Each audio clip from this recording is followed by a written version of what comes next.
السلام علیکم ورحمۃ اللہ وبرکاتہ۔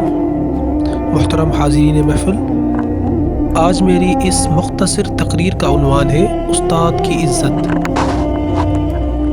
اسلام ایک ایسا کامل دین ہے جو زندگی کے ہر پہلو میں ہماری رہنمائی کرتا ہے۔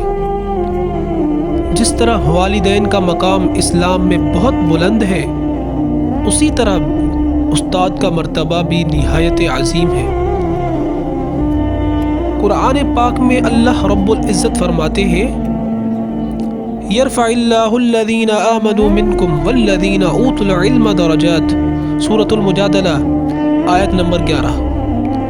ترجمہ: اللہ تعالیٰ تم میں سے ان لوگوں کو بلند درجہ عطا فرمائے گا جو ایمان لائے اور جنہیں علم عطا کیا گیا۔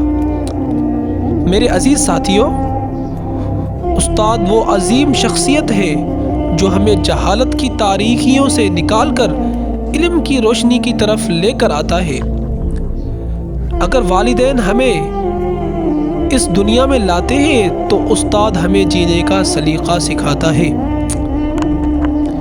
نبی کریم صلی اللہ علیہ وآلہ وسلم نے فرمایا، انما بعثت معلما۔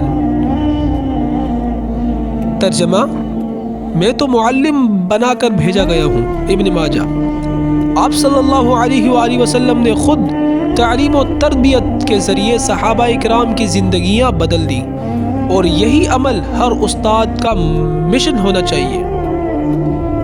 اسلام ہمیں سکھاتا ہے کہ استاد کے سامنے ادب سے بیٹھو، ان کی بات کو غور سے سنو، ان سے علم سیکھنے میں عاجزی اختیار کرو اور ان کی بے ادبی نہ کرو، کیونکہ یہ علم کے دروازے بند کر دیتی ہے۔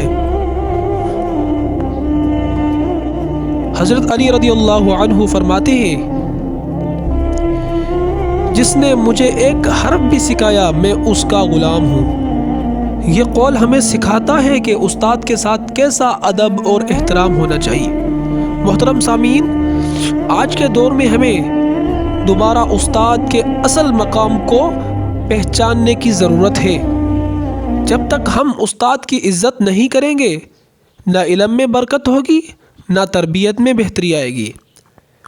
آخر میں دعا گو ہوں کہ اللہ تعالی ہمیں اپنے اساتذہ کی قدر کرنے والا بنائے، ان کے علم سے فائدہ اٹھانے کی توفیق دے، اور ہمیں ایسا شاگرد بنائے جو اپنے استاد کے لیے صدقہ جاریہ بنے۔